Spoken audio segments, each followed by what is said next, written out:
in search of their own piece of real estate. They bump and grind and push and shove, and now they've got to come all back together again. Jason Bright over and up and into the wall. Oh! That started with Slade down the inside. Okay.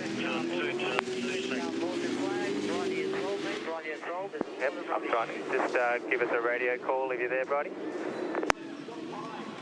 Huge damage to car 16 of Scott Pye again.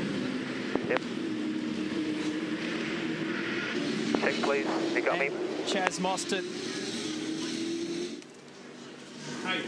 Team Cairo, Adele White, Wally Story in the foreground, engineer. Andrew Edwards, Jason's engineer, is frantically trying to make radio contact. And damage to Lee Holdsworth, the front left. That will try to come in together. So it's Tim Slade leans on the Holden Racing Team car, which just sends Team BOC Commodore flipping into the air. This was what happened. They all fanned out and then they all came back in, and it was never going to work. Van Gisbergen and Kelly get through, and then watch car 47 just pushes across, and it doesn't take much for Garth Tander just to lean on the front left-hand side of Jason Bright. Oof, it's that secondary impact that's the worry there with the wall, and it got right up on the top of the debris fence. This is Lee Holdsworth's view.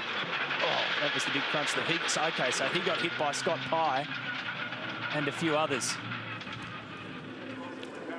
The contact actually started with the two Red Bull cars. They actually made contact on the way in there also. There's Slade down the inside. He makes contact with Tander. Tander makes contact with Bright. Totally out on the slide. Full opposite lock, so he's trying to steer it down. So Jason's trying to make sure it doesn't turn onto its roof. It then catches the curb, and the curb then trips it over. So as it gets to that point there, it was always going to turn over. Yeah. Must have picked up the front right wheel of Tander's car in order to be able to do that launch, and Tander's in the pit lane and has been there for a while now as well, so it'd be pretty fair old damage on that.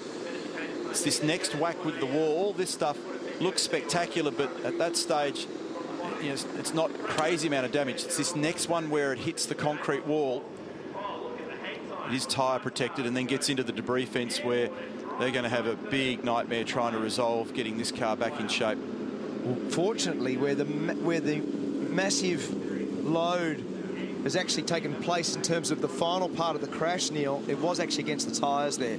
That's taken some load away from that. And that's a tonne and a half. Yeah. That's a tonne and a half in the air there. It's just been tossed around like a toy car. Well, I'm in the garage with Brad Jones, and Brad, no team is more of a family than yours, and just collectively hearts are in mouths as well. So there's a fair bit of front end damage to it. It's a long way back, so I don't think there's any chance we're going to get back out again anyway. Tim, you must be pleased, though. I mean, you've been close to this whole development of this new generation of car, and it's incidents like this, as ugly as they are, it's great to see the drivers get out as they do. I mean, it's a great endorsement of the vehicle, isn't it? Oh, absolutely. I mean, we saw that accident with Courtney last year as well, and I mean, we've seen similar accidents in the past that have been, you know, a lot more serious the consequences. So, absolutely, they're a lot safer.